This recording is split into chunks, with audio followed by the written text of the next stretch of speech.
to be in an abusive relationship and still going to school Yeah. and not being at home and seeing your family in the neighborhood and you can't say a thing. It's the craziest thing ever. Yeah. Realizing that I couldn't do it on my own was when I had to open up and say I couldn't, because I was holding it in, but I was breaking myself down. And God, what am I doing? What do you need me to do? How do you want me to walk this walk? Yeah. What do you need from me? If that job isn't doing it for you, where do you think you need to go? Do you really truly want to do entrepreneurship? Can you afford entrepreneurship? Business. Get your business credit together. If you don't know how to do it, talk to your business banker and start there. We got to understand that. We got to go ahead and change our mindset. I had to change I had to change my mindset.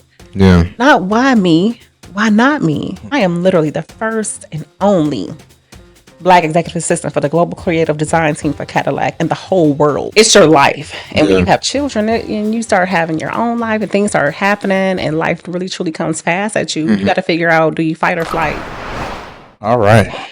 Welcome to the Unwarranted Podcast. This is officially our first guest. Let's get it. We have Miss CHARRISSE Moore, mom of 5, wife, God's favorite motivational speaker, recently retired entrepreneur, esthetician, brows and lashes, first Black and only General Motors executive assistant for the global creative design team, project consultant, Wayne County Clerk's office, marketer for the James Realty. James Realty. A wonderful woman that I met before at the charge station, the Tesla charge station. That even sparked me reaching out to her. So I'm just very thankful that she even came out for us today, showed up for us, and is officially our first guest. Yeah, I'm looking forward to today. So by the way, that's interesting. I want to hear that story. How'd you guys meet? At the charge station? Yeah. I was at the the Tesla charge station. So I work for Cadillac, right? And we have vehicles that we can review. So of course it was my turn to take the Tesla out, and I've never driven a Tesla. Right. So I know how to use it, charge it. So I was like, oh, all right. So I looked it up, went online, and was like, all right, it's one out in Myers, not far from my home. And I got there, and I was like, it was about to start raining. I was about to go to church. Yeah. To do this, and he seen me struggling for a minute, and Right. you should do it like this, you do it like that. So I tried to do that. Yeah. Major delay. So he ended up getting out. I was like, here, you need this, you need a CCS charger. I'll always remember that. And it's like my boss about that. He ended up helping me, and it was the best thing ever, because it only took 45 minutes to get dang near full. And I was like, all right. Wow. When I say ram in the bush, it was And how long ago was that? Almost a year ago. Almost a year ago. Wow. So we hadn't even started the podcast yet when you did that. Oh no. Wow. You just, like I said, he was just helping her out because I saw her struggling with the charger. Yeah. But you already know, you start talking to somebody that just has that wisdom to offer too. We start talking about life and family and God. Yeah. Told her how I just had Sai, and she's giving me some advice on just being a parent. Like that. So. But that's interesting. I gotta say that's interesting. They say God works in mysterious ways. Now fast forward a year, you're our first guest for Unwarranted. Yeah. That's interesting. And like Dee just touched, yes. Like Dee just touched on, sounds like you're a person of faith. Obviously, we had a little conversation before we turned the cameras on, so I know that. So I know we'll touch that. But what's your story? I'm a girl from Detroit. Which side? Okay. That's that. I could get up and walk out right now. I'm from the east side, so it's like have a seat. You be I'm a mom of 5, like you already said. I have 2 daughters. I have 3 sons. My oldest son just turned 18 yesterday, and I will be 21 this summer. Wow. So I got one in college, and another one about to put in college. Executive assistant for the global Cadillac team, creative team, mom, a wife. Yeah. Caretaker for my mother. My mother is disabled, so I'm always doing something and running around taking care of something. Yeah. No, that's interesting. I think, but before we get into kids and family life and Cadillac, I heard you're also a retired entrepreneur too as well. Before we touch that, where'd you get your start? How'd you go from a girl from Detroit to a mom of 5, working first black woman working at Cadillac? You know what? So I started working at 14. My first position was at Harper Hospital at the Professional Development Center, or the Boys Control Center, rather. Yeah. And I've started working from there. At 17, I quit school. High school. Quit high school. Okay. End up, life happened. I've been taking care of myself since I was 15. So I've really been on my own since I was 15 years old. Wow. And life came fast, life came really fast. So at 17, I came back home. My mom was like, what you gonna do? I'm like, I don't know. So I ended up started working at a dry cleaners, and I remember I was like the counter girl, and it was just, I've always been a people person, really, really, really great with numbers, and I'm really great with faces. Yeah. So I always came across this one lady named Miss Terry, and Miss Terry, ironically, she is the one who made me her apprentice. So she took me under her wing. Yes, taught me brows, lashes, learned how to do wigs. This lady, she's gone on to glory, but her shop still remains in Detroit. They are the first beauty salon in Detroit. Wow. Still black owned. What's the name? Terry's Place. Wow. It's on 7 Mile, Illinois. Okay. And I started there at 19 years old. Miss Terry I was at still his dry cleaners, and Miss Terry was like, come here, let me teach you something. Let me teach you something. And I was like, no, I'm good. And one day she came back in, and I was kind of tired with my job, and she was like, let me teach you something. I'm like, all right. And I started going to her shop, and I was there ever since. I worked there for about 7 years. Had my daughter and my son while I was there. I got married. Wow.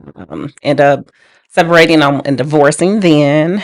And after about 7 years, I went and got my own salon. Okay. And it was just up from there. Yeah. And it was just amazing. And over time, being an entrepreneur, it takes work. It's real hard work. Mm-hmm. It's investment. It's time. It's your life. And when you have children and you start having your own life and things start happening and life really truly comes fast at you, you got to figure out, do you fight or flight? And meaning, is it still worth it? Yeah. And I look on the board. Is your grinding, your hustle really what you want? Is that really what you want to do? Definitely. And over time, I was making really great money, but I ended up having to start taking care of my mother when she developed dementia. It was rough, so you got kids, I ended up meeting my husband, Henry, and I had to figure out what I was going to do. Yeah. So I'm like, all right, cool. Brows and lash was starting to dwindle down. I was kind of getting burned out from that. And the business changed over time. Like right. Now they get money and stuff, but we was getting money back then, and it was real. The grind was real. I was making like $2,800 a week. Yeah, and it was working. But when my children's life started being busy, and my mom and my own life, and trying to go ahead and have a relationship, things changed. And I was like, do I still want to do this? And I was like, kind of don't. So one of my godmother, ironically, she's my mentor as well. Started working with her. She's our Wayne County clerk, Kathy Garrett. Yeah. And that's when I started getting into real life 9 to 5. So I became an administrative assistant over time at the Wayne County clerk's office. And she fed into me. She helped me grow. And she was like, so what you want to do? And I was like, I love executive leadership. And she was like, okay, so what do you want to do? And I was like, I don't know. So she's like, well, figure it out. So she let me grow there. I ended up running 3 different offices within the Wayne County clerk's office, 3 different buildings, Westland, Northville, and our downtown Detroit offices. And I loved it, but I couldn't stretch my wings as much as I wanted to. I'm a fast learner. So at the Wayne County clerk's office, it's an amazing place to begin your career. And if this is what you want to do, you can stay there. Mm-hmm. But for me, executive leadership and growing and eventually want to be a director, chief of staff, something like that, it was kind of hard for me to grow there. So administrative assistant for me was my pinnacle. That's all I could hit. So they had supervisors and department managers, but a lot of people are at the Wayne County clerk's office for life.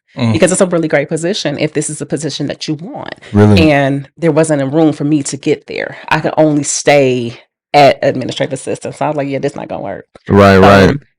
Started figuring out what I was going to do. And I ended up getting a really great position at Channel 7 and Channel 20. So I stayed there during COVID for about What position did you get? I was a local sales assistant to the director of sales. So what exactly does that entail? So running commercials, so, the commercials y'all see all day online. I'm the one who would take those commercials from the advertisers and figure out where to put them on the day-to-day schedule. Yeah. So I would do that. Wow. It was cool. It was really nice. But when you are working with predominantly a male staff, Yeah. it's really different. And I was like, yeah, I'm not a behind the scenes type person. I'm a more so boots on the ground. What we doing? Let me make some moves. Let me make some decisions type woman. So Right. Did you feel like people were holding you down there? it wasn't even holding me down. It was more so like, this is it for you. Like they made the ceiling for you. Yeah. And I was like, yeah, this ain't it for me. And when I noticed that, I was like, yeah, I'm straight. You can tell me that there's room to grow. But when I'm sitting there and I'm in the moment and I know that there's no room for me to grow, that's not for me. Especially from being an entrepreneur. Yeah, that's So you're already making adjustments. it's not gonna work. Right. I let it be. And it was an amazing position. It was a really great position to have on my resume. As my godmother say, it's gonna be good on your resume. And I was like, all right. So and I loved it. But that was that. And I ended up leaving. So I ended up taking a contract position with Detroit at Work / Detroit Employment Solutions Corporation. And I was started off as an administrative assistant to the strategic operations director. And it was nice. And then eventually I worked my way up to be executive assistant to the chief operating officer, director of 9 career centers, and as well as the strategic operations director. So that was a lot. And I loved it. But the pay wasn't that right. It really wasn't what I needed to be, but I was active and I loved it. And if anybody ever is in Detroit and need jobs, Detroit at Work is the place that you need to be. It's more than just a place where you get jobs. It's literally anything you could think of. It's a job training center. Are they still open now? They're still open. You said the name is Detroit at Work. Wow. Yeah. Detroit at Work. You guys check that out if you need jobs. Yes, DetroitAtWork.com. They work directly with the mayor's Workforce Board. So when I tell you it's amazing, they have skills for life, learn to earn, meaning if you are in need of work, but you also need of a trade, they'll help you. They'll pay you to go to work, and as well as help you get a position, help you write that resume. You have barriers at home that you need work with, that you need help with, meaning child care. You got tickets, you got a felony. They will help you get all that taken care of for free. Wow. For free. And as long as you're in Detroit, you can always go back. So you can get your CDLs, you can get your dental assisting, you can get your carpentry license, masonry. When I say the ceiling is amazing, it's amazing. You have to be a Detroit resident. You do have to be a Detroit resident. Okay. Yeah. You have to be a Detroit resident. That's fine. Hey, they need out there. But I've never heard of that. I heard of Michigan Works. I never heard of They work direct, so they work directly with Michigan Works. They're the Detroit is the largest Michigan Works agency they have. Oh, okay. That big building. It's like a big brown building, right? So it's many. They have 9 career centers. So it's amazing. Because I want my mom took me to one of those when I was younger. No, I didn't pass the drug test. Life changed. We don't worry about that. It was hilarious though, because I didn't know they was gonna do that, and the lady's like, all right, I did all that sitting in that classroom stuff, and the lady's like, all right, you gotta take the drug test. I'm like, drug test. Right. I heard my mom sitting there talking, I'm like, hey, I'm just gonna get in the car. I already know what's going on. All right, yeah. But no, I do want to ask, I want to go back to Miss Terry. You said, was that your first mentor? Yeah. And so, now tell me your opinion, how important a mentor is to the development as you're going through life. You need it. So many people don't realize how much you don't know until you don't know it, right? Facts. So you can think you can walk around here all day knowing A, B through A, B, Z. But realistically, you don't know everything. Facts. And you need somebody to help keep you moving, keep you motivated, to help to teach you things that you don't even think you know. Yeah. The things that you don't even think you need to know. Yeah. The support that you get from a mentor, it can break you or make you. Yeah. It could push you to do the things that you never thought you could do, or it can make you feel like this ain't it. Yeah. For real. Because every mentor that people have out here really truly isn't for you. You have to have the right mentor. You can have somebody sitting here teaching you things that's absolutely wrong. That's crucial. Yeah. It's very important to pick the people in your circle. Friends of good counsel is a real thing. Yeah. And the people who you look up to, who lead, who you look for leadership, is very important. Yeah. I look at my children and I make sure I teach them, Leadership. Don't be a follower. Be a leader. Right, You're talking to right. somebody. Make sure they can feed into you. Don't have anybody that's going to be around you that's going to take from you. Yeah. That's not going to work. So if you're going to have a mentor, you need somebody who actually is going to feed into you, make you feel good, make you feel full when you leave, to Right. inspire you. So many people sit out here and they're dream killers. You need somebody that's going to help inspire you and give you dreams, help you be like, so listen, so what you think about this? And make Yeah. you feel like your voice matters and Right. that you can actually look to somebody and be like, so listen, I don't know. Can you help me? Yeah. Can you help me? And really truly receive that help. Right. So for me, mentoring a person who's a mentor it's very important in our lives. Yeah.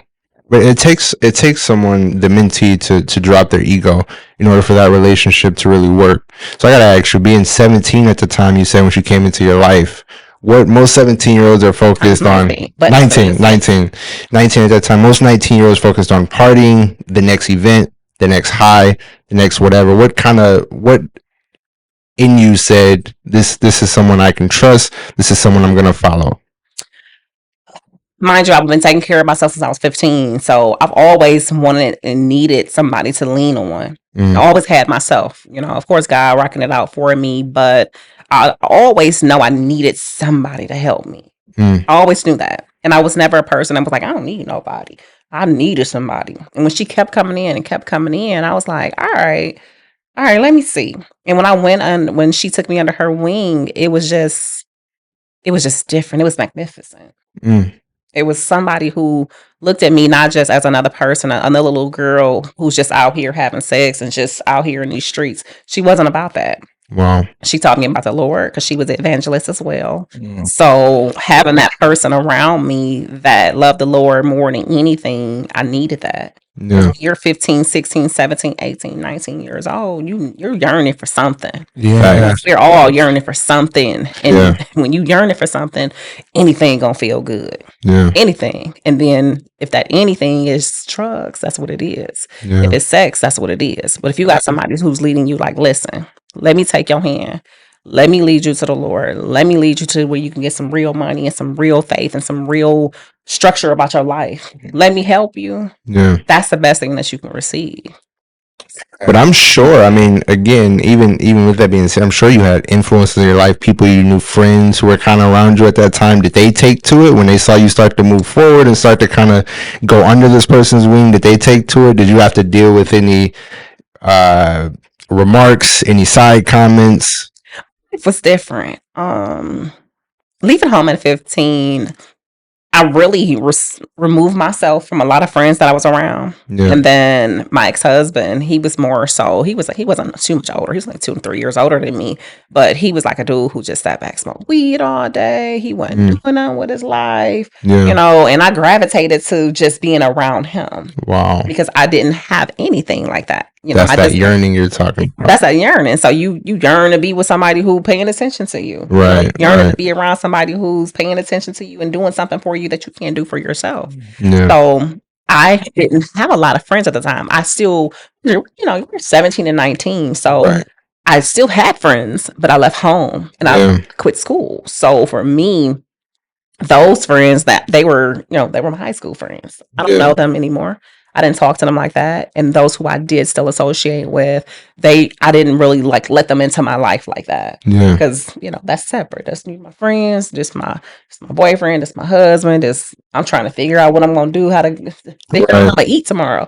Was it your husband at that time at 15 or like it became your husband? 17. Okay. Yeah, we got married at 20. Oh, that's awesome. Yeah. If you don't mind talking about that, hold on. That's why I wanted to go back to that with that Terry part. So she's the one, like when it comes to God, she's the one that kind of introduced that to you? No, ironically, my ex-husband's mother did. Oh. Yeah, so she was one of those moms. It's like, you can't come up in here. Y'all can't sleep in the same room. We believe in God in here. He's the head of our home. Y'all not about to do this. Y'all got to go to church. And she's honestly one of the ones who made me feel like we had to get married because we were living in the same household. So I almost kind of felt pressured and forced to get married because, when you were around that, they're like, listen, you got to do this. You got to do that. You got to do this. And it was like, we got to get married. Right. Right. So it was, it wasn't something that I wanted to do. It was something I felt like we just needed to do because this is right, But when she really did introduce God to me, it was more so like, okay, all right, I know God is real. I'm reading my Bible more. I understand that I do have a relationship with Him. I do have to have a relationship with Him. And, that was my beginning. So it was my base. Like, all right, so I know He real. I know He is. So what now? Right. And, it's. So in that time, you really started to develop your relationship with God. And that's important. Yeah. That's a young age to catch it too, for real. So now or never, by choice or by force, what you gonna do? Yeah. So if you don't mind sharing, I mean, what made you leave school? Listen, it's okay if you don't want to share. I'm fine. Like, I'm 49. Listen, that's so my stepfather was abusive, right? He was physically abusive to me, abusive to my brother and my sisters and my mother. But at 13, I was like, I ain't doing this. I'm out. I can't do this. So in high school, I ended up meeting this guy. It's so funny. Young love is a real thing. Right. Yeah, my man blown. I was I'm about to go over there. So he was just like, you ain't got to be over there. You don't have to do this. You can come chill with me. Da, da, da. And I'm like, all right. But I was still at home and I was still going through an abusive, childhood of early teenage life. And my mother, now that I understand later on, was cognitively delayed. And I didn't know that at that time. Yeah. And I was just like, why she let him do this to us? Why would she let our lives be like this? Like, this is great. And I've always been the person that was like, listen, we about to be doing this. Right. This ain't what we about to be doing. So when I finally bucked up to my stepdad, he looked at me, I looked at him, and I was like, yeah, we ain't doing this. And my mom looked at me and I was like, this is it. Right. At 14, my godmother, it was separate life, separate things.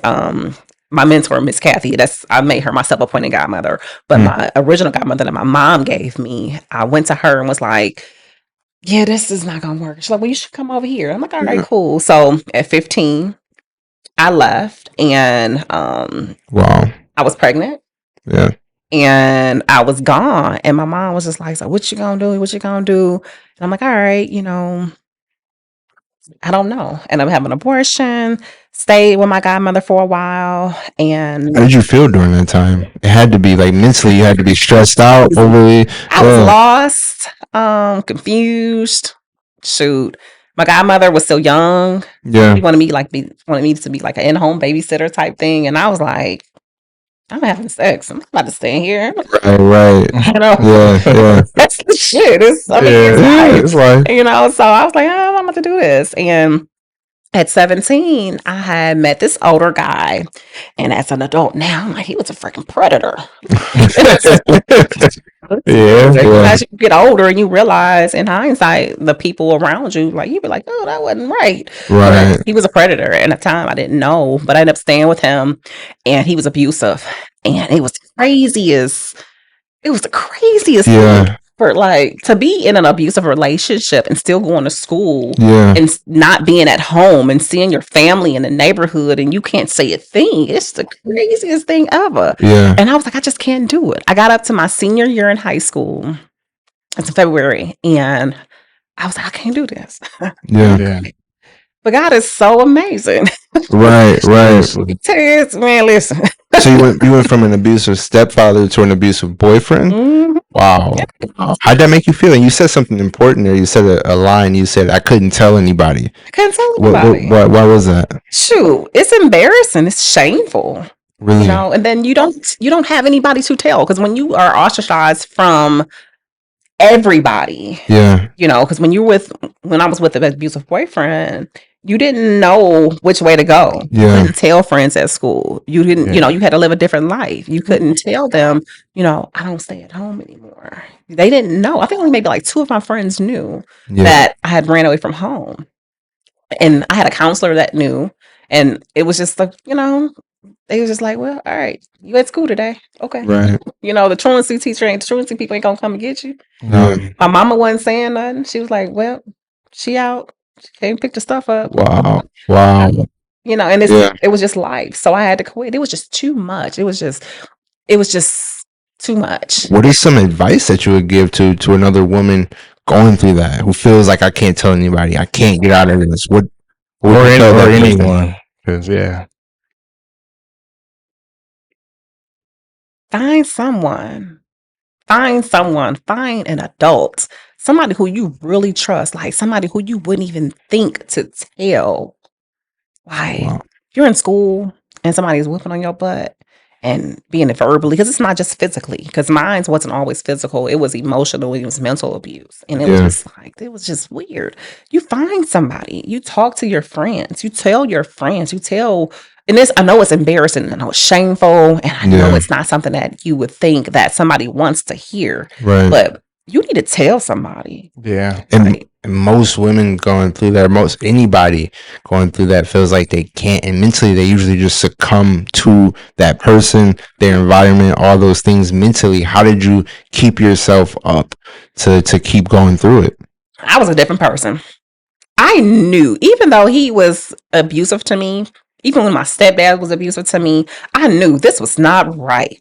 I knew it. And I was like, I got to figure out how to do this. I got to figure out how to make a move. I have to figure out how to get out of this, because this wasn't it. Yeah. So I remember like the last time he had put his hands on me, I was like, I can't do this shit no more. Yeah. I can't do this. I can't do it. I cannot do it. And I called a friend from church who I used to be really great friends with. And Colleen was like, I remember I was in a hotel and it was the craziest. It was crazy. Mhm. Like, that guy he should be in jail. Like, he should really be in freaking jail. Like, Yeah. it was messed up. Predator, abusive. Predator. Like, Yeah. I'm laughing now because that's like me laughing through my pain. But realistically, like, he was a freaking predator. And it was awful.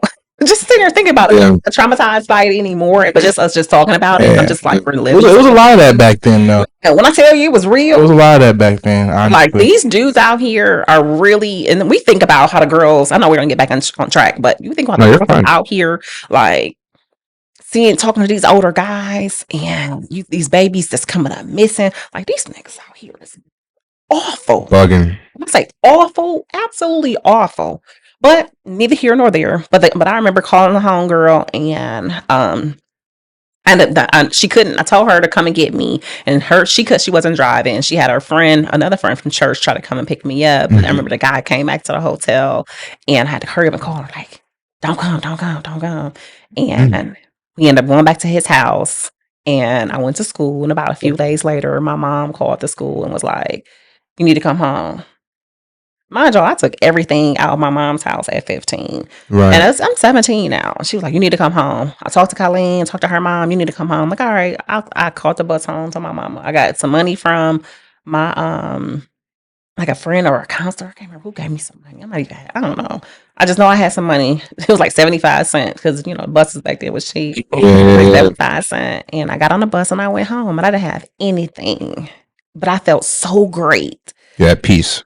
At my mama's house, I felt so empowered just to be able to breathe and just be. And my mom was like, all right, okay, what you gonna do? She let me just sit for a minute, and I ended up getting a job. Before I got that job, I remember the guy had came back because he knew where my mom lived. He came to my mom's house, and he was just like, you don't miss me? I was like, no. Right. Not at all. Man, and then possessive too. Yeah, man, it was That's crazy. He came to my mom's house twice, and I remember the second time, I'm like, you gotta go. Yeah. You're get up out of here. You can't be here. And at that time, was the abusive stepdad still around or gone? No, ironically, him and my mom had separated because he had did some stuff to another sibling, and it was like, police was like, he gotta go. Yeah. Can't be around him. He can't be in this home. Like, it was really messed up. Our life was like really turned upside down, and my mom had a lot of resentment from it because, mind you, she's cognitively delayed, and he's been abusive to her. So this is all she knew for years on top of years. Right. So it was weird. Yeah. It was weird, but quitting school was the best thing I needed to be able to do for myself. Yeah. To be able to live and get my life back right and get shoot. Just be a kid for a second. Right. And but kid life was gone, but just to be. Yeah. It sounded like you really had to grow up fast. Hey, listen, You I know, like did. very I fast. did. And so it really makes you want to say or ask, at what point do you feel like all that growing up fast, all these things happening turned into I'm starting to get it? You know? Like when your life started to, I won't say ease up, but it started to feel like you had a grip on it.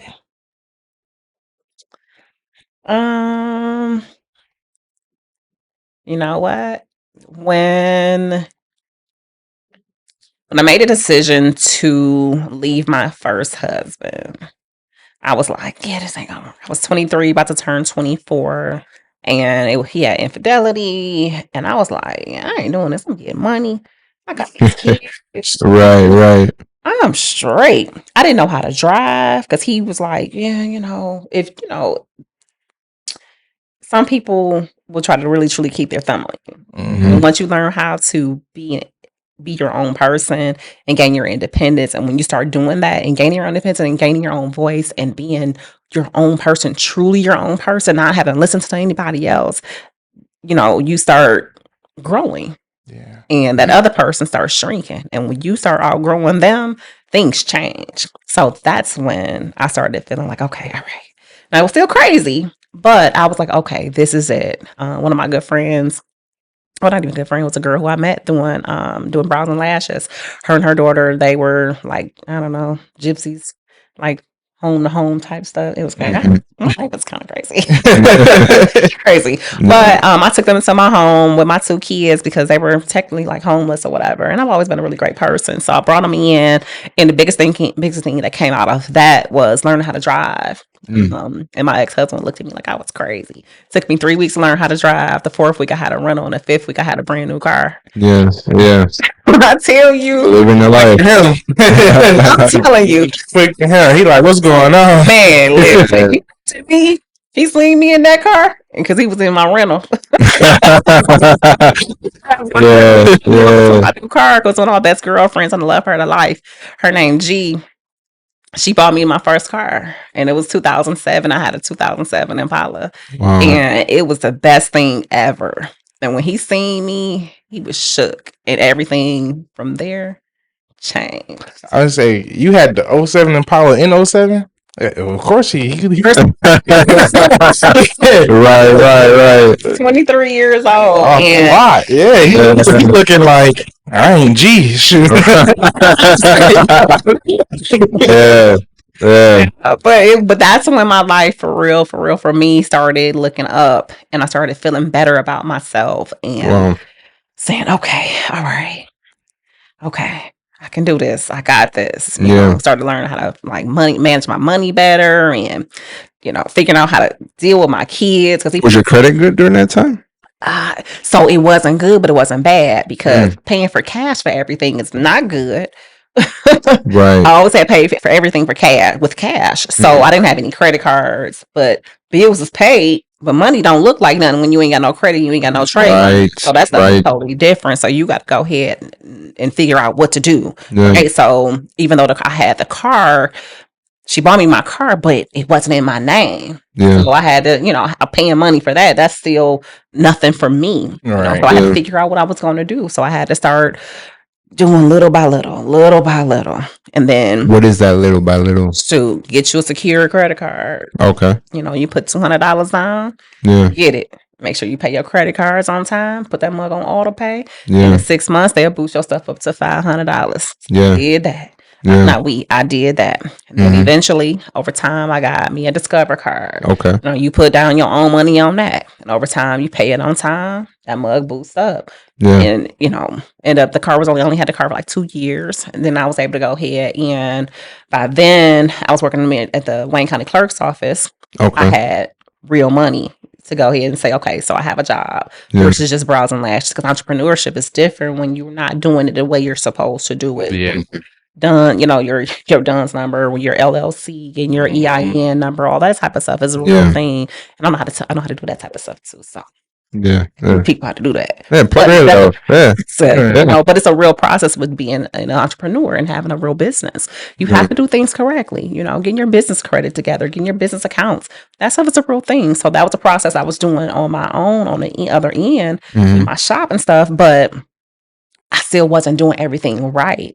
So I had to start figuring out how to do that right. And that still took time. And when I finally really got to where I needed it to be, I was freaked out. I was burnt out. Man, it's really crazy because, like, now that you say that, like, in the Black community, I feel like, sometimes, like, the numbers be way off when they say how much we make. When in reality, I know a lot of people just have businesses that they are not really set up properly. And that's, yes. So now it looks like our income is low for the race, but I'm like, that's what I mean. It's men out here doing so much and they getting there. It's women out here doing so much and they're getting it, but it's that second part, actually establishing your business the correct way. You have to. Yeah. And you say you teach that? Or you just help people out with that? I'm the plug. Yeah. For me, you say, Charrisse, how you do this? Yeah. I got you. Do you have any place where the people could reach you and set up a call like that? Yeah. Instagram or? So I don't want to give you my well, no, that's fine. My Instagram is lady_C915 and email me at Charrisse CHARRISSE 915@outlook.com.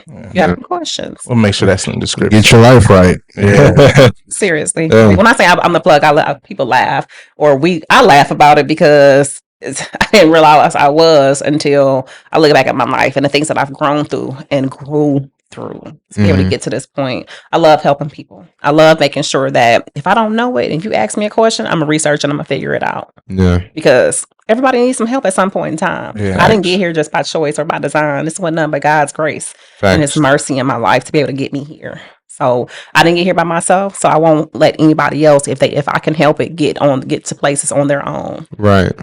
Because somebody needs somebody. Yeah. Oh yeah. So what were some of the lumps that you took as an entrepreneur? Because was that your first business? Mismanaging my money. You getting thing there $3,000 a week. You not paying your bills right. Not even paying your bills right because bills was paid. More so saving. Fast money come in fast. Right. Fast as well. And as soon as you get it. Yep. You buying clothes, and I got little kids. Daycare was costing high, and I was still helping my ex-husband, and just money was just coming in. It was just going, So when you're not saving, when you're not doing the things that you really truly need to do to be able to get to the next level, it's gonna be gone. Yeah. So, putting your money in the high yield savings account is something I should have did years ago. Got to do that. Leveraging your credit. Yes, but if you don't have no credit to leverage, what you gonna do? Right. So you got to go ahead and make sure you get a couple credit cards, doing things correctly, like. Business, get your business credits together. If you don't know how to do it, talk to your business banker and start there. There's other people when you go to different, like you can go on Eventbrite or network within your entrepreneurial group, and you can figure out how to network with people who's doing better than you. You don't know everything. Contact somebody who know more than you.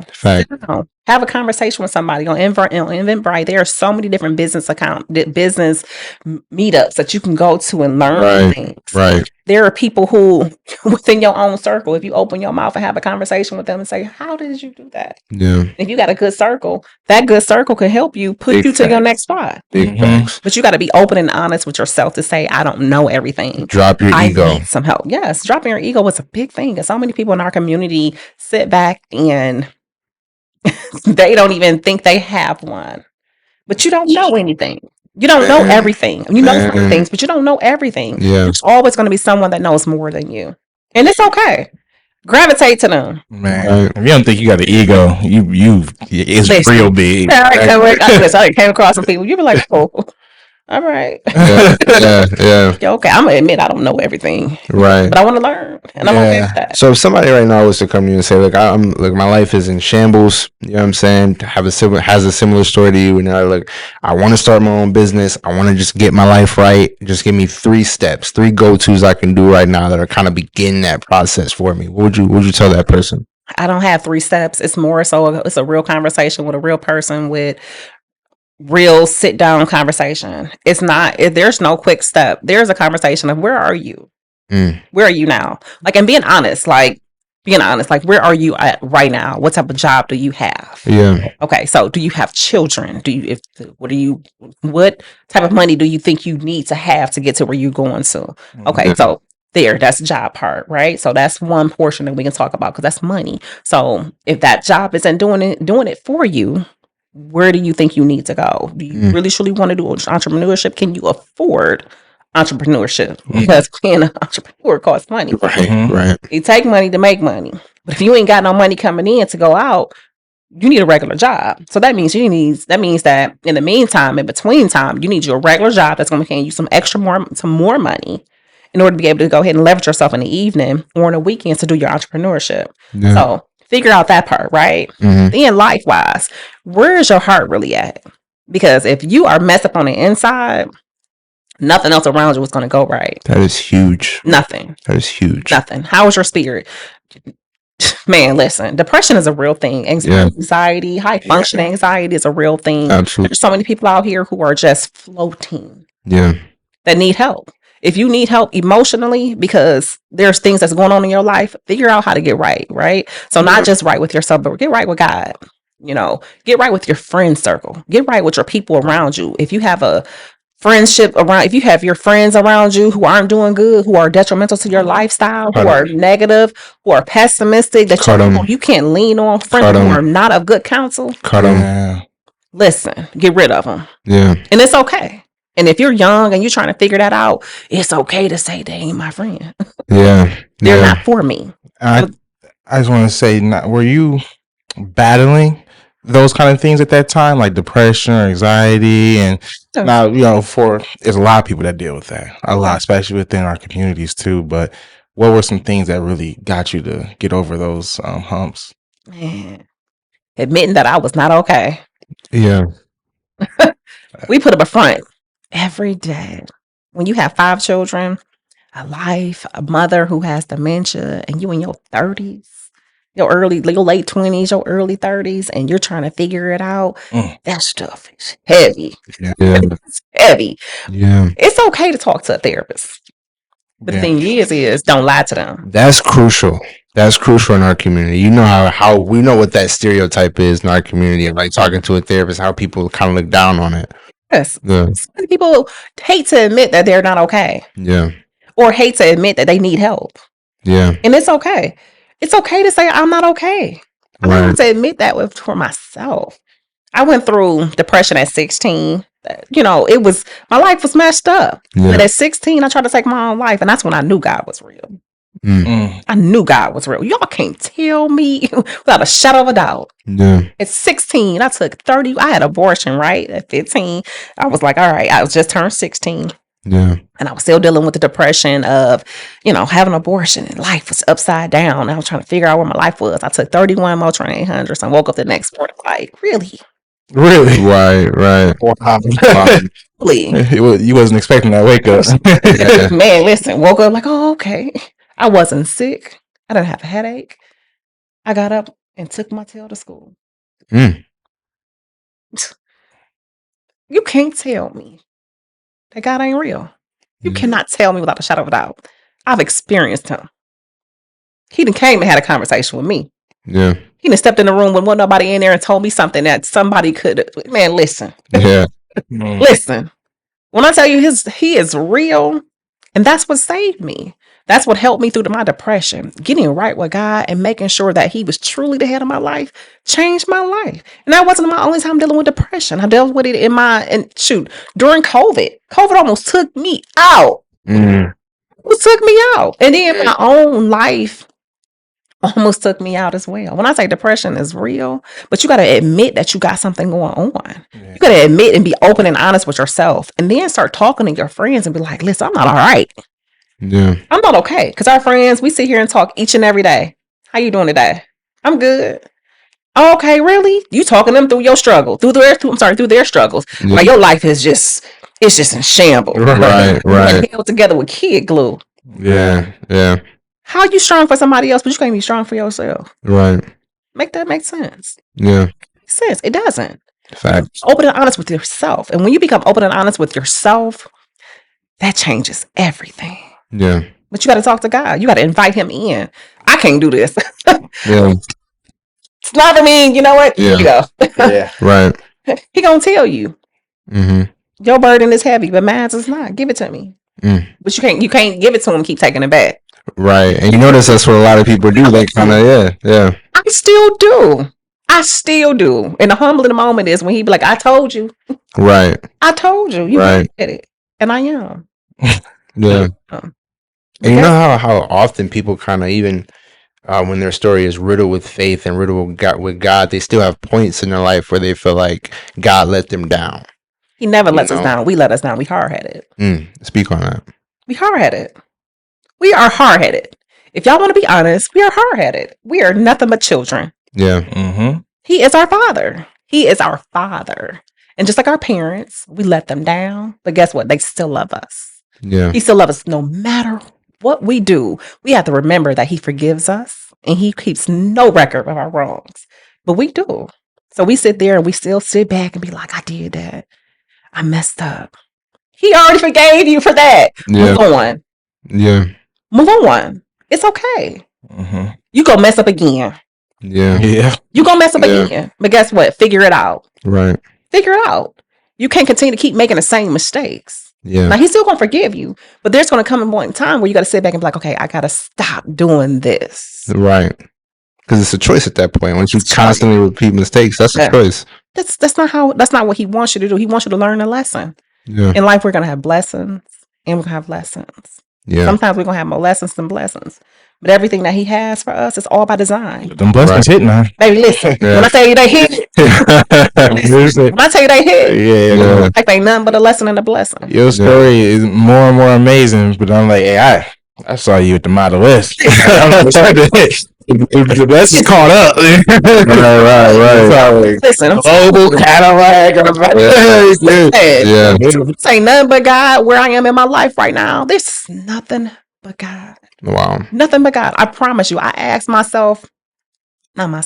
God in my deepest, darkest moments, and I think it was like in 21. And I was like, God, why me? Why me? Why me? He was like, just so fast. He was like, why not you? Mm. Why not you?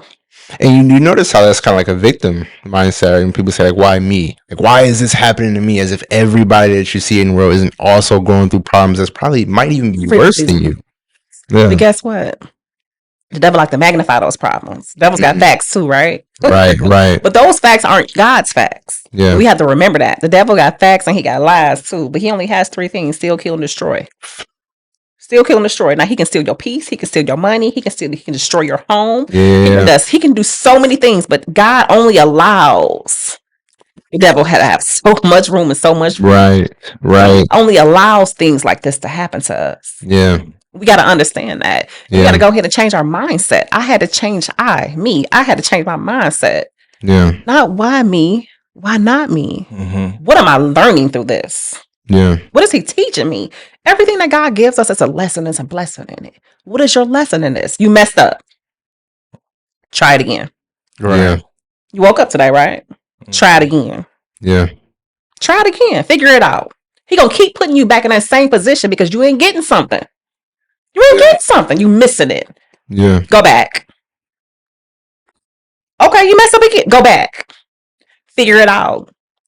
Reach to him. Invite him in. God, what am I doing? What do you need me to do? How do you want me to walk this walk? Yeah. What do you need from me? Yeah. Have that conversation. Just how we sit here and have this conversation. I talk to God all the time. What Yeah. you want me to do? I don't know how to do this. Right. I don't know how to do this. I'm driving. Which route you want me to go? Be quiet and listen. Mm. He gonna respond. We can sit here and pray and talk to him all day, but if you don't shut up and then afterwards, you're not gonna hear nothing. Right. You're not gonna hear nothing. Yeah. He has a small, still voice. Listen to him.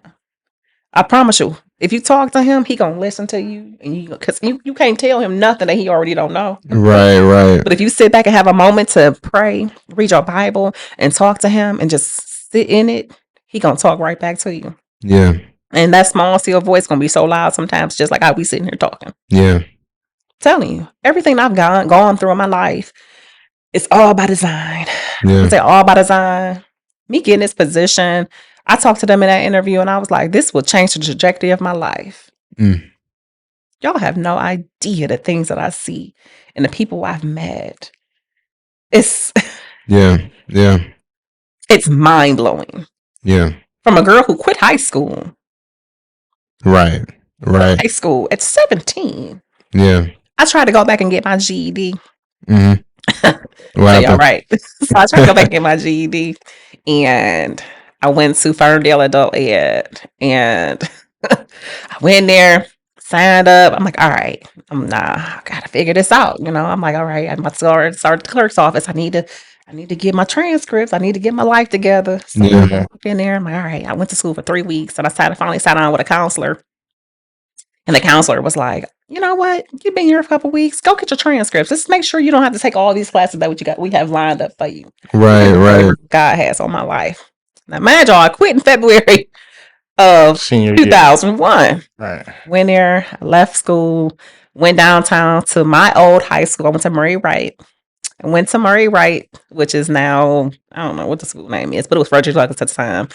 Went to the back, went in to get my transcript. There was a lady in front of me. And she was talking to the people paying her money because only $5 to get your transcript if you need your transcript to school. It's still in Murray Wright, 2001 West Warren Avenue. Let's go get it. Yeah. But you go in there, you pay your $5. We got to have a money order. I went in there, I'm listening to the lady, and she was like, so where does it say I graduated? And I'm just ear hustling at this moment. And I'm like, all right. I know I ain't graduated, but I'm like, all right, I'm just listening. So the man like, oh, it's right here, this date. And she like, okay. Now, mind you, I just heard the man tell the lady the same thing. So I asked him the same thing when I get up there. So where does it say I graduated? Right. Crush my little spirit. Yeah. I get the paperwork, I get the transcript, and he's telling me. So I'm like, all right. So I look at it, Mm-hmm. and it says June 30th, 2001. Wow. Graduated. Wow. I turned around, was like, favor. Favor, Lord. Thank you, Lord. Thank you. Yeah. Favor. I had enough credits to graduate. The intuition to ask. That's I'm huge. about to say that too. Just ask too. Just take the paperwork and just keeping it moving. Yeah. I had enough credits from my freshman to my junior year to half of my senior year to graduate early. Could have walked the stage. But my depression, abusive relationship, life upside down. Yeah. I didn't get a chance. But it set me on the path that I needed to. I wanted to go to college. I wanted to do things. I had the life. And I'm like, okay, you can't get into the Wayne County Clerk's office without your GED. Mm-hmm. You can't get into college without your GED. You can't do anything without your GED or your high school diploma. I already have it. Right. It's just little moments that God has showed me in my life that be patient. I got you. Yeah. And he was like, oh, I've been had you. I was just waiting for you to come around. Just saying. I'll be here the whole time. Just come to me. Have a conversation with me. So aside from God, were there also any books, audios you listened to? Because you said something deep there. You said I had to change my mindset. What did you? So I don't have time just to sit back and read because I am moving so much. But audiobooks is my life. I love audiobooks. Yeah. I can't tell you how much I agree with Jack. Man, like I just listened to his book. Yeah. Sarah Jakes Roberts, TD Jakes. What other book? Those were the last 3 that I've read. I have to look at my stuff and see which ones. But those are my audiobooks that I have time to read. Okay. But I try to keep myself busy with let's see. My husband said I'm always doing something. I need to sit still. But I can't because it's just not my life. I just can't really Don't live forever. Right. So I'm trying to figure out what I want to do with my life outside of my plethora of positions that I hold. Yeah. Because I know I still love entrepreneurship. So just trying to figure out where God wants me to be. I know ministry is definitely something that's on my path. I don't know what I want to do. I don't know how he want me to lead there. I don't know how he's going to lead me to get there. But nevertheless, I know that it's definitely something that he wants me to lead to. So I just been trying to stretch myself. And he told me during my depression, tell the people and I will honor you. So he gives me a word on a regular basis, or when I'm sitting my tail still enough to listen to him. Yeah. And I read it, I write it down. And I got to tell the people, because he told me, even if I only reach 2 people, I'm doing what I'm supposed to do. Yeah. So I try to go ahead and record my motivational speaks that God gives me on a regular basis. And sometimes I delay it because I just be too dang on busy. Do you put those on your Instagram, YouTube? On my Instagram. The same one you just mentioned yeah. before? Okay, great. Yeah. So I have some I want to tell you, I got stuff. Yeah. Like, I told you to tell the people. You ain't told the people yet. And I'm like, I know. Yeah. Hey, Sure. yeah. Right.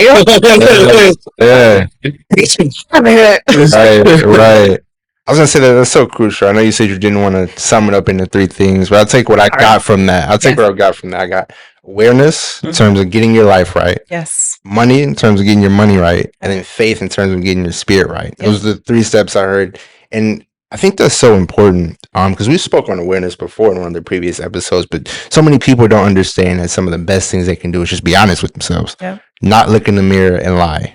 Yeah. Next to that, money, obviously, as you know, and then faith. So I want to know, so between Terry's, then the entrepreneurship to Wayne County Clerk's office, what made you stop the business and go to 9 to 5? That takes a lot of humility. Oh, God. Realizing that I was not being fulfilled anymore. Now I still have clients, because although I am retired, I still have about 20 customers that's like, girl, listen, you would never retire from me. So yeah. Man, listen. And they're my family more so. They're my family more so than anything. So I can never get rid of those individuals. But it took a lot of humility. It took a lot of faith for me to sit here and say, okay, God, I trust you. Yeah. I trust you. Okay, I trust you. I know this is a major hit. I know I need to change everything. I need to be able to get up and for real, be there at 8 o'clock versus opening my shop up at 10 o'clock and leaving at 6 and leaving at 4 o'clock. But it was needed. I needed to be able to truly trust him in a way that I never, ever expected to. Yeah. Money wise, you got to go ahead and make sure you got to do what you got to do. You got kids. And when you already are burnt out on something, a major change is what you need. You need to go ahead and switch up your life. You can't continue to keep doing the same things, expecting different results. That's pre-game. You did that through a recession too. Yeah. And man, listen. Oh wait, you did that through a recession. And I had to make it work. When I say I had to make it work, I had to make it work. I have children. I had 2 kids at the time. Yeah. My husband, Henry, he has a daughter, so that's my stepdaughter. But I have 2 sets of children. I have an 18 and 20-year-old, and now I have a 10 and 11-year-old. I had to figure out how Madison and Charleston was going to eat. Yeah. They have never without anything. Right. I said, not me. God made it happen for them each and every day in every way because he knew that I knew what I needed to do. Right. So I continue to go ahead and push myself. So administrative assistant, I always realized I was a boss, right? Yeah. Always. And it's not so much just the entrepreneurship. It's just who I am. Yeah. I've always been just like this. Children wise, growing up, I was always a kid. Like, you ain't supposed to be doing that. Yeah. Do it like this. Do it like that. Because I'm a watcher. I'm a visual person. I'm a visual learner. So I had to figure out, growing up, how can I use my own natural skills to figure out how to move myself along in my own life? So having that skill, having my faith, and figuring out how to navigate life as a 9 to 5er, it was real life. But it was something I wanted to do. Not just something I needed to do, something I wanted to do. I needed change. I wanted change. So I had to be that change. Right. So moving into that space and being able to learn from something that I never had a chance to learn, and able to be able to use my brain in a way that I typically would never even had to, is something I wanted to do. Yeah. Being an entrepreneur is an amazing thing, and I still love it because it's still my passion. Yeah. But getting into a 9 to 5 and figuring out that and navigating that is something I just really wanted to do. Yeah. So, how are you managing as a mom? That had to be tough. A mom and wife. man, listen. It's back then. It was the want and the need to show myself and that I can do it. I wasn't going to fail. But show yourself, not show others. Yeah, show myself. Wow. I don't care about everybody else's opinion. Yeah. Sometimes, we think about what they may say about certain stuff, and that's true because I'm not exempt. Yeah. But the need to make sure that my kids is going to be okay, it was more so showing them. Yeah. It's just an extension of me. So making sure that I show up every day for me, it means that they was all automatic. Wow. So that was my thing. Wow. I feel like when you have children, you really, Man, you ain't even thinking about them. it's That, hey, I don't really care what you say. It's about you. My son need, my daughter need. Yeah. I'm about to get. Go do that. Hey, If this job not enough over here, excuse me, I will humble myself to go work at Chicken Shack. I'm okay with that. Yeah. With that. Now it's gonna feel weird because it's embarrassing sometimes because you're not Only where you you. used to be or whatever. But it's that get to it spirit is what I'm saying. I never allow myself to get to a point where I'm not bringing in something that can. Yeah. I sit back and I think about so many people in so many areas. I'm like, you're not doing everything you're supposed to do. You lazy. You lazy, or you just don't have the drive, or you don't have anybody mentoring you to teach you what you need to know. So many people die or lose from lack thereof. Yeah. You need a mentor. You need somebody to help teach you, and you need to be able to be teachable. That was so huge what you just said. I know you want to continue, but you said people die because of lack thereof. Telling you can sit here all day long. You got these jobs. Okay, so you got 3 kids. Think about it, all right? You got somebody who got 3 kids. 2. Mm-hmm. Your job is only paying you $15 an hour, but you got 2 kids. You got rent. Rent is escalating to we can't even. It's crazy. Yeah. It's went up exponentially, right? Yeah. So rent now average is $1,200. Yeah. So you only getting $15 an hour. So Mm. you're not gonna make rent and feed them kids and pay for a car note. And Yeah. there's a lot of single parent homes, unfortunately. Yeah. Not a lot where people really, well, I take it back. No, it's like half and half because it's a lot of fathers. There's a lot of 2-parent homes out here now. It's not how it used to be where, they had to keep y'all separate because of FIA and all the other BS. Right. But if you know that income that's coming into your home, whether it's a 2-parent home or 1-parent home, if you know it's not enough, what are you doing? Yeah. What are you doing? What are you doing? Yeah. It's past go time. It's past that. That's yesterday. That's last week. What are you doing? Yeah. You can't worry about the government to help take care of you. What is your next steps? What is your next? See, that's me. That's my person. That's where I step in as a mentor, as a person. Like, okay, so listen. So, how much money are you making? Yeah. Where's your kids doing? Are they in daycare? How they getting to school? What we doing? What do you need me to do? Where do you need me to lead you to? Help you get to that stage. So that's when I'll come in and be like, okay, so job wise, all right, what are your skills? How can we figure out where to get you another job? Because I know somebody when I tell you I know somebody that knows somebody that's gonna know somebody. Yeah. I know somebody. When I tell you I'm the plug. Yeah. And where can they reach you at? You Instagram? CHARRISSE915@outlook.com. That's my email. Get your life right. I'm telling you. And lady _C 915. That's my Instagram. When I tell you I can help people in so many different ways, people don't understand, but you got to listen. Yeah. You got to listen. You got to, Detroit at Work alone, the resources that I still have with the people at Detroit at Work, Mm-hmm. you a felon? Okay, so that's messed up, right? Okay, so guess what? Detroit at Work help get that expungement done for free. Okay. Oh, you got tickets, you got a car, it runs, you got tickets. Guess what? Okay, that's fine. They can help pay for that because you got kids to get to school. You got daycare. You trying to get your job, your training. Yeah. Guess what? We gonna help pay for daycare too. Come on. You got license gas that you can't even help pay yet. It's short. They gonna pay for that. They gonna take care of. They gonna pay it up. Your water bill is behind. Wayne Metro will get you in a plan. Pay that mug off like that. It's help available, but you got to say you need help. So how can we figure that part out? All right, cool, done, got that. Right? Yeah. You need a therapist to talk to because emotionally, mentally, you kind of messed up on the inside. It's all right. Yeah. If you have FIA, if you're on Medicaid, they have behavioral health specialists that's there to help you. It's free with your Medicaid. Yeah. That's going to help you figure out how to mentally process what's going on in your life. And it's okay. Yeah. Yeah. Talking to somebody really truly opens up the different barriers that you may be going through. What did that help you with? Just talking to somebody, having somebody to talk to about it. I'm sorry, say it again. What did that help you? You said it can change so much for you. I know you What did said it before help? yeah. Realizing that I couldn't do it on my own. I'm sitting here. I'm a person who I'm well and capable to be able to do a lot of things on my own. But realizing that I couldn't do it on my own was when I had to open up and say I couldn't, because I was holding it in, but I was breaking myself down. Every day I'm getting up, running, taking care of my kids, taking care of my husband, taking care of my mama, taking care of me, taking care of my plethora of clients that I had. I was losing my mind. I had to sit down and talk to my therapist. I had to figure out how to to get to the next step. I had to do it. So that was not just my therapist. It was talking to God. It was talking to my friends, for them, and being honest with them, saying, "Charrisse, you all right today? Girl, yeah, I'm good. No, I am not okay today. Yeah. I'm not okay today." And then remember that self-care is a real thing.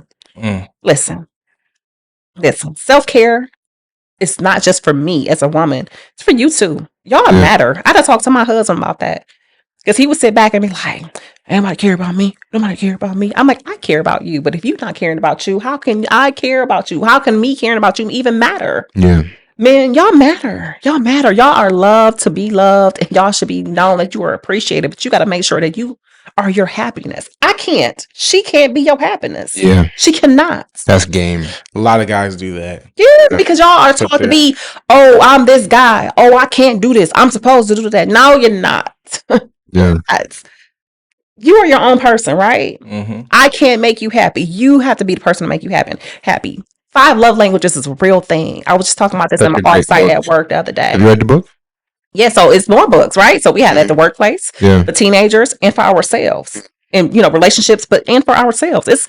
It's so much more to the book itself, but just the 5 love languages alone transcends over to so many different areas in our lives. What exactly are the 5 love languages to? Just be able to tell other people. So you had your words of affirmation, quality time, touch, Gifts. acts of service, and gifts. Right. So mine is words of affirmation. Gotcha. Right. Yeah. I'm cooking. Tell me it smell good. Tell me it look good. I need you to talk to me. Yeah. Yeah. Like, for real, you can give my husband all day. He loved giving me gifts. I'd be like, "Tell me my dinner." Yeah. Yeah. I mean, for real, it's Yeah. a simple thing. Yeah. And then at work, learning what your workplace love language is as a leader, as a people leader, changes how you treat your employees. Yeah. You can give me bonuses all day, and I'm gonna take it. But tell me. But if my work at design, because we work in a design center, if my work is good, tell me. If it's not, still tell me. Yeah. Acts of service. Have a conversation with me. Show me different things. Put me in a different position. It's figuring out what that is for our children, ourselves, our spouses, but most importantly for ourselves, it's a real thing. When you see the children point, that is so crucial. So many parents feel like they don't need to, like, them just being there is the example. Their kids don't need anything else in terms of leadership. Can you talk about that, being a mom? Like, how exactly have you used that to your advantage in growing a relationship with your children? So 5 kids, 5 different personalities. Madison, my oldest. Have you read Personality Plus too? Huh? Personality Plus. Oh, it's a great book. Okay, Yeah. I'm gonna put that in my notes. Yeah. But Madison, she is a quality time person. We talk a lot. Yeah. We talk a lot. Everything. She's and then words of affirmation is her thing. So she, I build her up. So I feed all my children. I feed into them, but I feed into her. As a young woman, I had to learn how to talk to her. She's nothing but me, because it's amazing. But learning how to speak to her, speak life into her, was something I had to learn. Yeah. Charlton, he's 18. I learned that quality time. I thought it was words of affirmation because we were always talking. He's my great debater. But Charlton, it's quality time. He loves when we sit down and we talk and we chit chat, and he expressed himself about his day and the things that he's going through, his photography business. It's just, that's his thing. Yeah. Sydney, I'm still learning Sydney because Sydney doesn't stay with us. But me, no, take that back. Sydney's is gifts. She loves gifts. Take that back. He loves stuff. She loves gifts. But Blake, my 11-year-old, He is words of affirmation. His is quality time. He loves just sitting and talking to me. Yeah. Because that's just, and then he loves undivided attention. Like you can't be sitting there talking and listening to him like this because he gonna be like, okay, Right. shut down Right. and he's gonna walk away. So I had to learn that because my son sometimes he deals with anxiety, and I don't know why. It's just that was just what the devil wanted to mess with him about. Mm-hmm. I had to learn how to figure out how to navigate around that and build him up in a way to make him remember himself and know that you got this. Mommy loves you. You are amazing. You are magnificent, and God loves you. And there's nothing that you cannot do. I had to feed into him like that. Yeah. So as he's getting older, he's understanding and he's learning, he's receiving it. But then Dylan, he is my touch person. He gotta be Right. is always right here. You know, Yeah. Dylan is he's my love bug, you know. Mhm. And my husband like, oh, that's your favorite. I'm like, it's not my favorite. He just loves me differently. You his favorite. Yeah. Learning my children's active, you know, their love languages help me to be a better mom and still continue to help me be a better mom. Yeah. So, like I said, I don't know everything, and I'm okay with not knowing everything, but I Yeah. know that I'm a great mother. Yeah. I bet you hands down, my kids listen. My They kids, man, listen. I've been working for this. Man, Right. no, but everything that I've went through has brought me to this place to be able to give my children an amazing life. And I remind them they know they are so grateful for the life that God and my husband and I has been able to give them, Yeah. gift them. You know, it's an amazing thing. I truly believe that God put all my babies in my life for a reason to continue to help me push me where I need to be. Because without them, where would I be? That's awesome. Before we start to begin to wrap up here, I do want to say now, did you have to go back to do any schooling at all? A little bit. So I did go back and start my administrative assistant degree. I didn't finish because I was like, shoot, when my mama got diagnosed with dementia, my evening classes got taken over and I really couldn't finish. But while I was at Detroit at work, Yeah. I still and Channel 7. So I started with Channel 7. So LinkedIn, a lot of people don't realize LinkedIn has learning courses. Yeah. There Yeah. are a lot of learning courses. If you go ahead and even do the free courses, it's amazing. Mhm. Being self-taught is something that you need to be able to, to be able to have. You have to be able to be teachable. So you need to be able to sit there and be patient enough to do it on your own. Everybody's not going to come in and be like, here. I think Yeah, you can do right, this. But you need to be able to have the back work. You need to be able to have the groundwork to say, okay, I know this. I learned this. So LinkedIn Learning taught me a lot of things. Wow, because I always knew like executive leadership was my thing. Mhm. So I started learning how to be an EA. I started learning how to be an administrative assistant more and more than what I was already learning in my own position at Wayne County. Yeah. So those things I started learning. Learning how to do Excel. I hate Excel.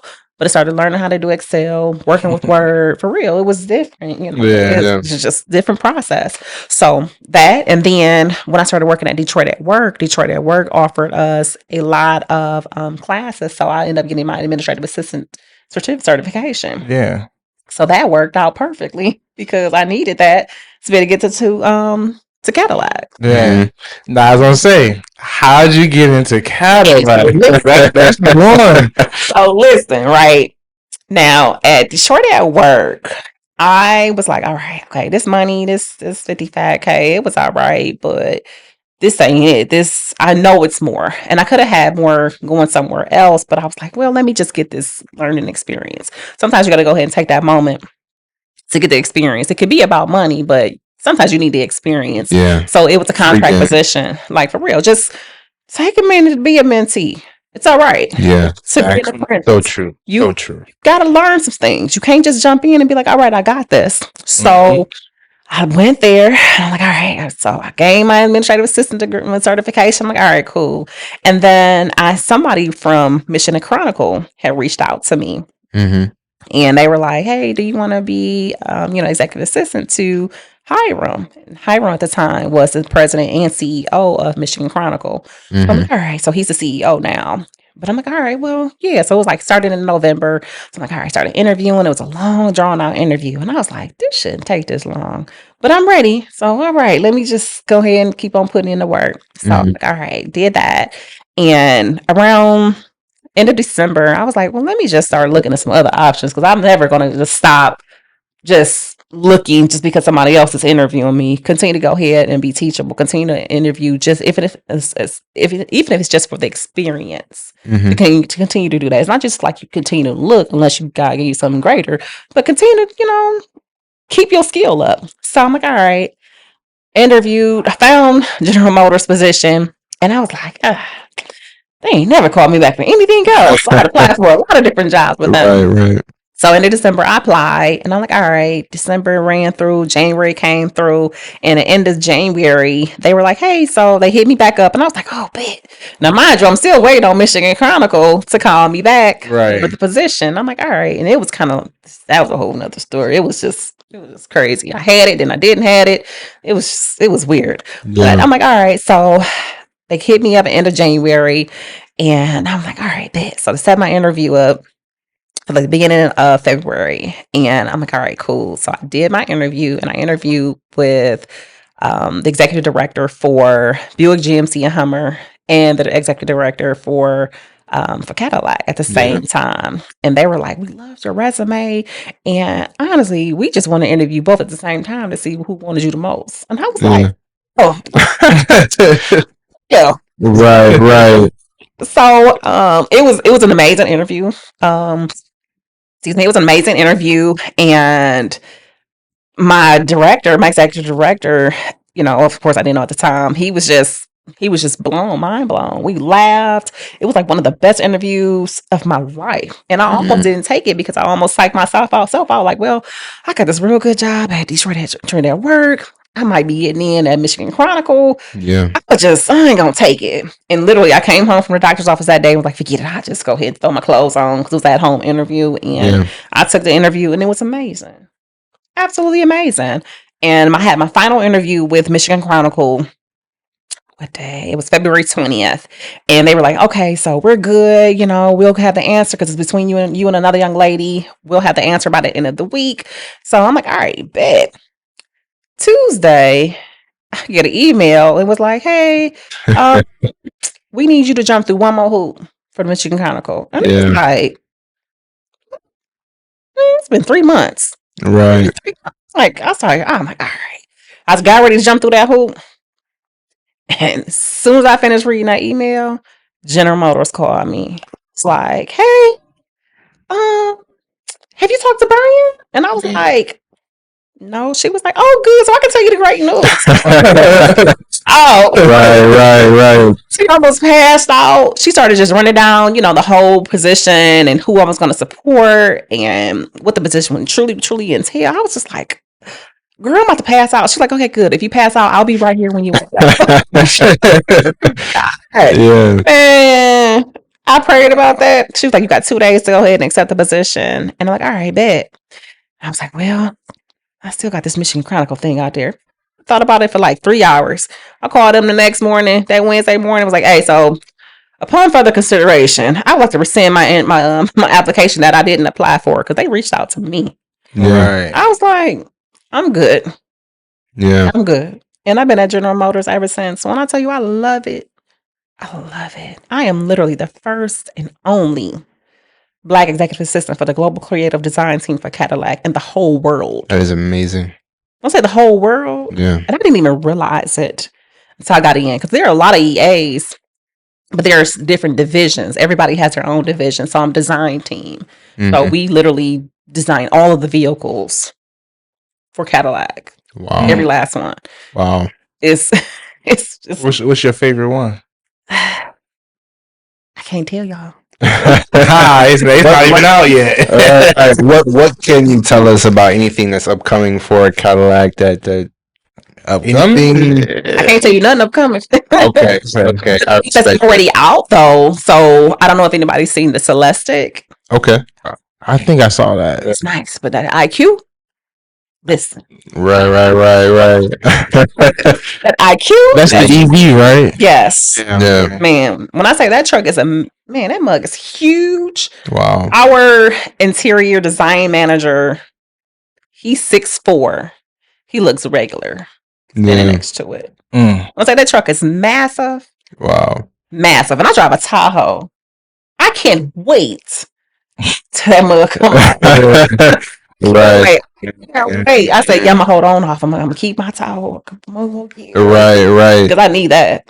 When I say it's amazing, but just being there, seeing how the world truly works with the vehicles and things that's going to be coming out, the things that we're working our um, for our world, not dealing with ice cars, the gas cars, basically, switching over to EV. It's a real thing, and it's an important thing. We can't always run off gas. So we do have to make that change in the transition, but they'll still be here, to come. But just seeing how things truly work from the beginning, like literally from the rooter to the tootie, it's amazing. Yeah. I was talking to someone who works for Tesla, and they were saying that, like, in terms of the gas industry and the electric industry, like, people, they're giving it like a 10 to 15, maybe 20 years before they feel like the world will be just completely electric in terms of vehicle. Now, was that person just saying that because they work for Tesla, or do you feel like there is some truth to that?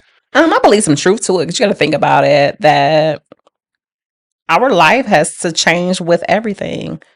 You can't just stay with the same thing every time for the rest of our lives. You have to go with global warming, and because global warming is a real thing.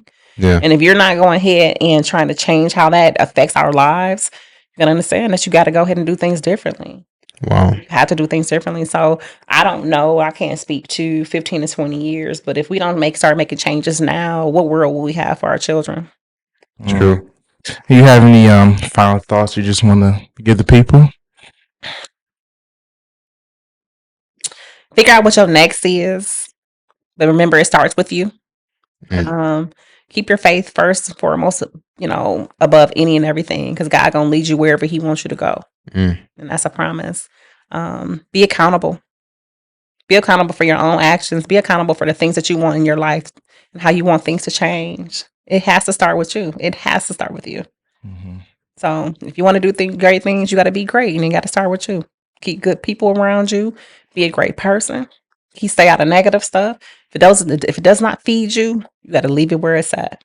I got 3 bonus questions. I have 3 bonus questions. They all kind of coincide. First, have you enjoyed today's conversation? Good. I did. I was a little nervous. I didn't know what we was going to talk about. Great. And then the second one is there anyone in your life who you'd like to see on this podcast? I do. My friend, remember you asked me what groups. So we talked about mentorship, right? So my friend, she's a social worker, and she's also a mentor for Save a Girl, Save the World. And it's about financial literacy. What's her name? Health. Her name is Aisha Habib. Okay. Yeah, but she's amazing. And she's a partner in so many things that's dealing with mental health and making sure that women and children, mother and daughters relationships are restored and are healthy and whole. It's an amazing group that she's part of, but her mentorship alone and friendship has changed a lot for me and my own growth.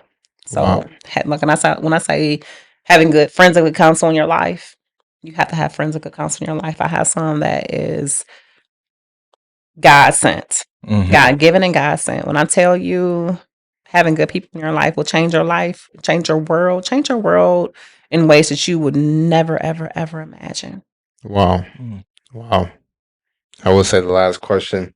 Can you help get her on? Yeah, of course.